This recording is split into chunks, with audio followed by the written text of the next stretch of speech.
Welcome back to the Deep Dive. Today we're tackling, well, honestly, one of the most intense and maybe even challenging stories in spiritual tradition, the story of Angulimala. This isn't just about someone turning over a new leaf. We're talking about radical transformation, absolute change. Exactly. And our mission today really is to try and understand how the power of Dhamma, the Buddha's teaching, the universal law, how that could possibly reach someone who seemed, well, completely beyond salvation. A mass murderer. A terrifying mass murder, yes.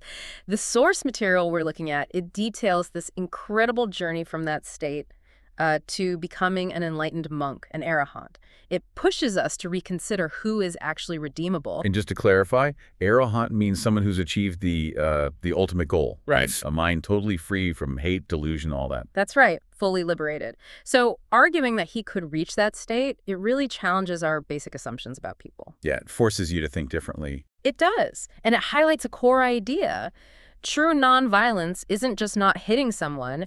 It's about extinguishing the roots of hatred and ignorance in the mind itself. That's where the real violence comes from. Okay, so let's get into it. How does someone like Angulimala even happen? He wasn't born a killer. No, not at all.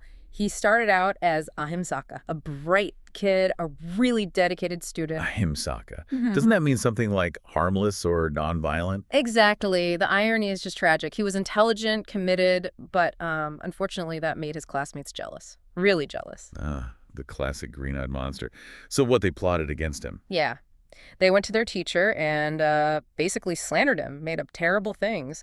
And the teacher, instead of, figuring out the truth... He bought it. Or maybe he had his own reasons. The sources suggest it was malicious. The teacher saw a way to get rid of Ahimsaka, perhaps saw him as a rival too, so he devised this cruel plan. Which was the tuition fee. Right, a truly horrific tuition fee. Not money, not service, but 1,000 human fingers. 1,000 fingers. You just can't even... Yeah. It was designed to be impossible, grotesque. It was meant to lead to Ahimsaka's death or complete ruin. And Ahimsaka, what was going through his head? Did he not see how wrong this was? It seems he was caught in a bind, maybe extreme loyalty, maybe desperation to complete his training. The sources suggest he felt obligated, perhaps not fully grasping the teacher's malice, just the command. So he actually tries to do it. He does. He goes into the jungle, starts preying on travelers, just attacking people to collect the fingers. And that's when he becomes Angulimala. Exactly. Angulimala, garland of fingers. Yeah. Because he wore them, strung together as a necklace, to keep count. That's utterly chilling. And the count becomes critical, right?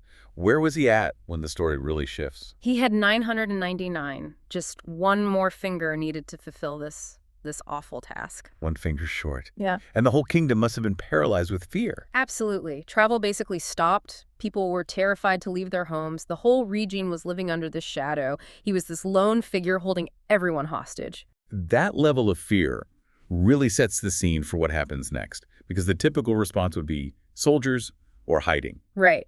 But instead, we get the Buddha. This is the turning point. Okay, so the Buddha knows Angulimala needs one more victim. He does. Yeah. And the sources say he also knew through his insight that Angulimala's own mother was planning to go into the forest. His mother? Why? She wanted to find him, maybe warn him, stop him before the king soldiers inevitably caught and killed him. She was desperate. So his final victim was meant to be his own mother. Unbelievable. It's incredibly dramatic, and the Buddha knew this. So despite everyone telling him, don't go, it's suicide, he just calmly walks into the forest, right towards Angulimala. And Angulimala sees him. Oh, yes. Yeah. And he's astonished. Everyone else runs screaming. But this monk, this ascetic, is walking towards him with complete serenity, no fear at all. That must have been deeply unsettling for Angulimala. It breaks the pattern. Completely. So Angulimala, still in his, killer mindset, shouts, "Stop, ascetic, stop!" trying to command him physically. And the Buddha's reply. This is the famous part. It is. He keeps walking, apparently, and says, "I've stopped, Angulimala. You are the one who has not." Wow. I have stopped. You haven't. What does that even mean in that context? He is walking. It's a paradox, right? But it hit Angulimala like a thunderbolt. The Buddha wasn't talking about physical movement. He meant he had stopped internally, stopped the cycle of violence, hatred, ignorance, stopped chasing things, stopped running. Okay. While Angulimala, even standing still perhaps, was constantly running spiritually, mentally, running from himself, running towards violence, trapped on this wheel of suffering and action. So the Buddha's basically holding up a mirror to his inner state. Exactly. Mm. And it wasn't an accusation, more like a statement of fact delivered with compassion. The sources say the Buddha then gave a short teaching aimed not at the monster, but at the suffering human being underneath. And that was enough. Just that encounter. Instantaneously, it was like a dam breaking in his mind. He saw the truth, the Dhamma, and the sheer weight, the horror of what he'd done, the suffering he'd caused. So he just snaps out of it. Completely purified, the texts say. He threw down his sword, ripped off that gruesome necklace, and just fell to his knees. Asked the Buddha to ordain him right then and there. And the Buddha says yes. Just like that. Accepts him into the Sangha, the monastic community. Which is, an act of incredible, boundless compassion. Okay, but wait. This is where it gets complicated, right? For everyone else. Absolutely. This is maybe the hardest part for people, even today, to grapple with. Transformation is one thing, but accountability. Yeah, I mean, the king's soldiers are still hunting this guy. The families of 999 victims. They find out he's not dead. He's wearing robes now, protected. Exactly. There was huge controversy, outrage, skepticism. How could this be allowed? Is this justice? Did the source material cover that reaction? The sort of social fallout? Oh, yes. King Pasenadi himself was furious initially. He marched out with his army to capture Angulimala. And what happened? The Buddha intercepted him, showed him Angulimala already ordained, sitting peacefully in meditation. The king was apparently so shocked, so moved by the visible change that he accepted it. But the public, not so easily. So how did Angulimala actually live after this? He couldn't just blend in. No way. His past was right there, every day. He dedicated himself totally to the monastic life, to meditation, but part of that practice became enduring the consequences. Right. When he went on his alms round, begging for food each day, the villagers recognized him. They'd shout abuse, sometimes even throw stones or refuse to give him food. That must have been incredibly difficult, facing that hatred every single day. Terribly. But the sources stress that he met it with equanimity, humility, no anger, no self-pity. He understood this was the result of his past actions, the karma ripening. So that became part of his path. Yeah. Facing the judgment. Precisely. It wasn't some external punishment imposed by the Buddha. It was an integral part of his purification. He had to absorb the consequences without creating new negative reactions, new karma. He had to truly embody that stopping. And this difficult path, it eventually led to? Arahantship, full enlightenment. Despite the abuse, the pain, the constant reminders, his dedication, his practice of that inner stillness, it brought him to complete liberation. He went from being the symbol of terror to, a perfected being. It's just such an extreme arc. What's the core teaching we should take from this, connecting it back to the Dhamma? Well, I think it fundamentally shows that actions are conditioned. Angulimala wasn't born evil. His path was shaped by, blind obedience, terrible guidance, ignorance, hatred that was put upon him. Right, it wasn't some inherent demonic nature. Exactly. It was conditioning. And that means the past doesn't have to define your potential.